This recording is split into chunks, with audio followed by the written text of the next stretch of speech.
Salve galera, mais um vídeo aqui no Esporte na História, vídeo da semana, o esporte na Colômbia. A gente vai trazer aqui um vídeo que fala um pouco da trajetória do esporte em terras colombianas, como é o objetivo no vídeo de hoje.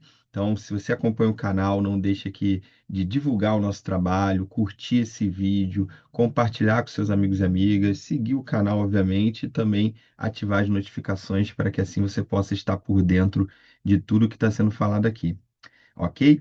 Bom, sem mais delongas, né? Passou-se aí o tempo de Copas do Mundo. Nos últimos 3 meses estávamos falando sobre a trajetória da Colômbia nas Copas do Mundo, desde os anos 80 até a Copa atual de 2026. Hoje a gente volta a falar de outros temas que se relacionam à história do esporte na Colômbia.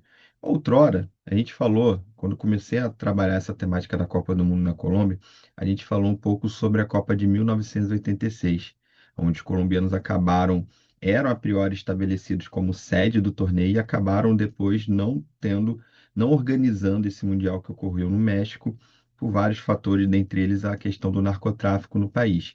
E eu destaquei lá naquele vídeo que a gente voltaria para falar individualmente dos casos específicos que as relações entre futebol e narcotráfico na Colômbia.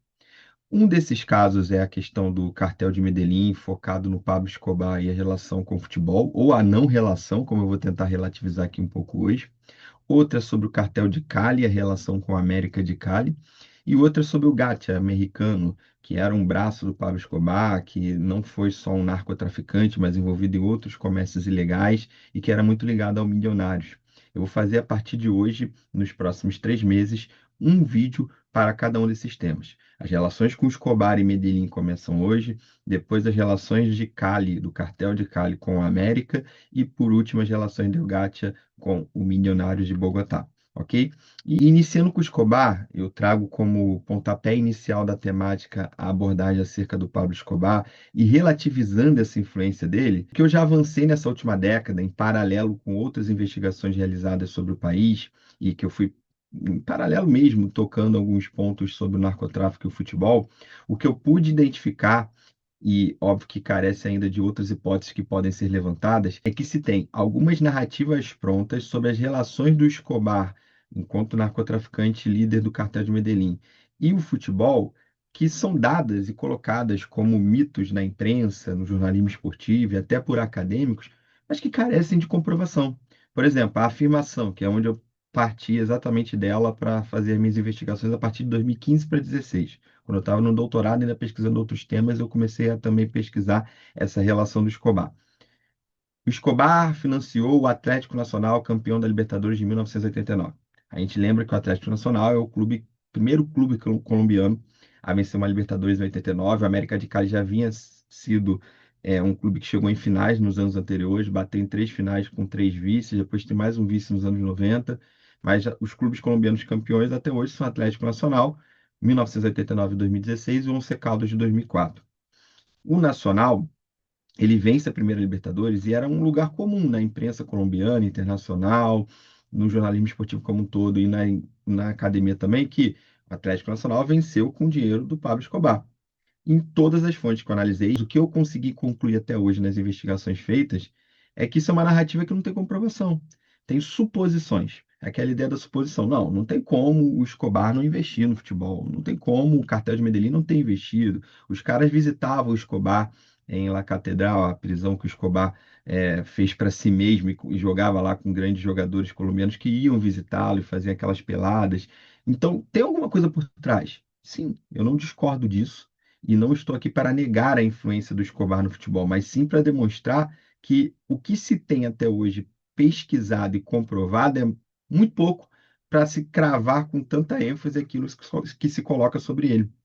Se fala muito mais da influência do Escobar sobre o Nacional, por exemplo, do que a influência dos irmãos Miguel Gilberto Rodrigues Orejuela no cartel de Cali, dentro do América de Cali, onde eles sim, a gente possui mais comprovação em fontes que podem sim, de fato, ter influenciado. Então, eu entendo que a gente precisa ter um pouco mais de cuidado. Como historiador, acho que esse cuidado se faz fundamental. E aí, o que, por exemplo, o filho do Escobar, em várias entrevistas e no livro que escreveu, destacou que o pai não investia nos esportes, como se fala. que o pai não investia no futebol, como se fala, e que ele não teria por que mentir sobre isso. Ele diz: meu pai matou, roubou, fez coisas, atrocidades gigantescas e lavou dinheiro em vários lugares, porque eu iria esconder se ele tivesse feito no futebol. A verdade é que o Escobar teve uma vida também de entrada na política, de entrada no parlamento colombiano, então ele teve um investimento social muito grande, né? Um investimento nas comunas, que seriam uma espécie de favelas de Medellín, com futebol e esporte de comunidade, enquanto projetos sociais. Isso sim tem comprovações nessa inserção do Escobar. E ele fez essa figura, né? Construiu essa narrativa meio Robin Hood, que passava também pelas práticas corporais, esportivas e de lazer comunas de Medellín. Só que como o filho dele destaca, eu estou dialogando aqui com essas falas porque tem todo um sentido nas hipóteses que se colocam não comprovadas no investimento do Escobar no Nacional. O Escobar não tinha por que investir no Nacional, porque, primeiro, ele era um torcedor fanático do Independente Medellín, um grande rival do Nacional, e segundo, não se tem comprovações sobre esses supostos investimentos. Tem as suposições, que é algumas suposições, inegavelmente, a gente não tem como dizer que não ocorreram, né? Um caso emblemático é o assassinato do Álvaro Ortega, árbitro que, num confronto entre o América de Cali e o Independente Medellín, esse sim o time de Escobar, em que teria, de forma equivocada, anulado um gol do Medellín na partida em Cali, onde o América venceu por 3-2 o Medellín. Na volta em Medellín, posteriormente, quando o Ortega esteve na arbitragem de Independente Medellín e América de Cali mais uma vez, já na cidade do Escobar, o jogo terminou 0-0. O Álvaro Ortega depois foi assassinado. Então, assim, por mais que não tenha comprovações, por mais que as investigações tenham durado anos e não comprovado exatamente a presença do Escobar, é uma suposição clara e evidente que o cartel de Medellín tem alguma influência na morte do Ortega, né? E provavelmente o Escobar. Mas ali me parece muito mais uma atuação do Escobar enquanto torcedor do que quanto investidor. É diferente do cartel de Cali em cima do América, por exemplo. O Escobar, torcedor, se revoltou e mandou matar. Pode ser.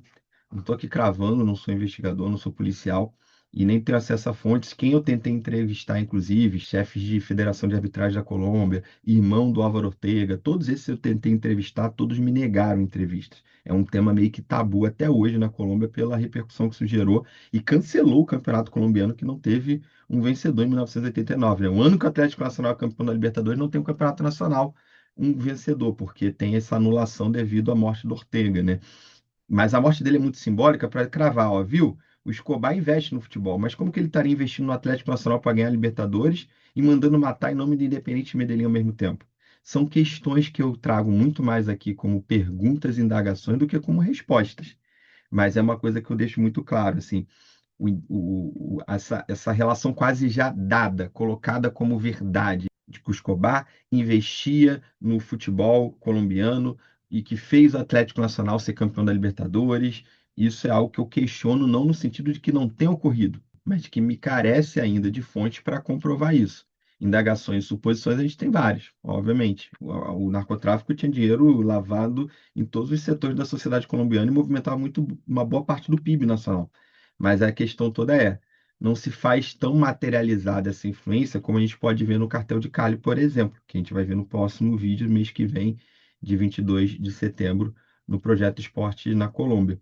Então, o vídeo de hoje é para a gente problematizar exatamente isso, que a relação do futebol com o narcotráfico em terras colombianas, a partir de Medellín, ela ficou muito mais voltada na figura do Pablo Escobar, com essa relação política, nas comunas, nos projetos sociais. Isso, assim, a gente tem comprovação. Na questão de lavar dinheiro nos clubes, o Escobar tinha uma relação muito forte de torcedor com o Independente Medellín, onde a morte do Ortega demonstra que isso pode ter sido um efeito desse processo, em 1989, mas não se tem comprovações de uma possível influência no Atlético Nacional. Mais uma vez, eu enfatizo, eu não estou dizendo que ela não ocorreu, mas colocar como algo dado uma afirmação tão séria é algo que eu sempre, como historiador, dou dois passos atrás e tento analisar um pouco mais de forma profunda para tentar compreender. Então, eu consigo entender com o que eu tenho de materialidade que o Escobar teve uma influência grande com os jogadores em geral, com o dinheiro que se movimentava, deve sim ter investido nos jogadores, nas equipes como uma forma de bonificação, mas não de uma maneira direta, como foi no caso da América de Cali, por exemplo, ou mesmo no Milionários com Gacha, que a gente vai ver no terceiro vídeo dessa série em sequência. O Escobar ele tinha uma relação muito mais próxima com a questão das comunas, com a questão dos projetos sociais, porque ele tinha esse lado e essa vinculação política. Ele dizia que queria ser presidente da Colômbia. O primeiro passo era entrar como deputado, só que depois ele é retirado do poder que ele tinha alcançado enquanto parlamentar. Ele começa a inaugurar ali as ações pelo terrorismo social que acabou gerando nos anos 80 na Colômbia. E isso vai entrar em várias esferas, dentre elas no esporte, né? Mas ele tinha assim, proximidade com os jogadores, isso é inegável e é público.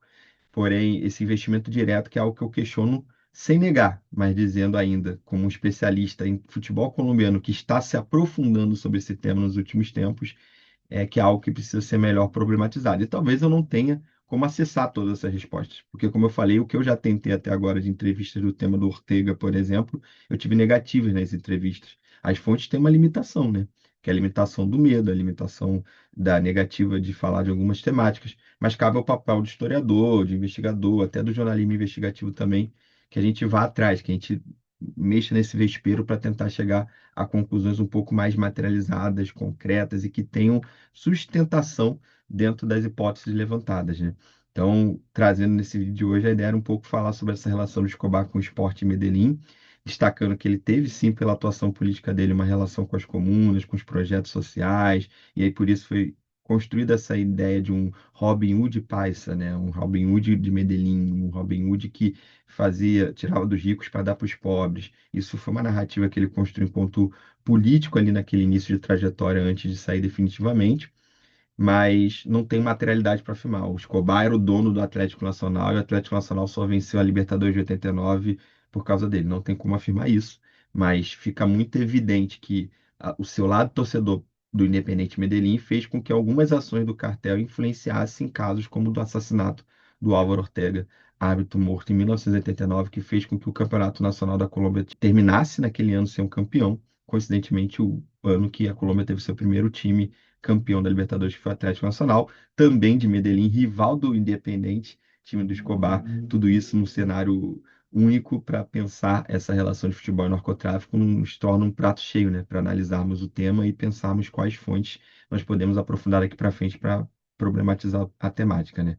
Então, isso é um pouco do que eu queria trazer sobre o Escobar hoje. Próximo vídeo a gente fala sobre Miguel Gilberto Rodrigues Orejuela e suas influências na América de Cali. A gente se vê lá. Não deixe de curtir esse vídeo, de compartilhar com seus amigos e amigas, ativar as notificações no canal e seguir, obviamente, o Esporte na História, porque isso ajuda muito o nosso engajamento para seguir com o projeto. Muito obrigado mais uma vez.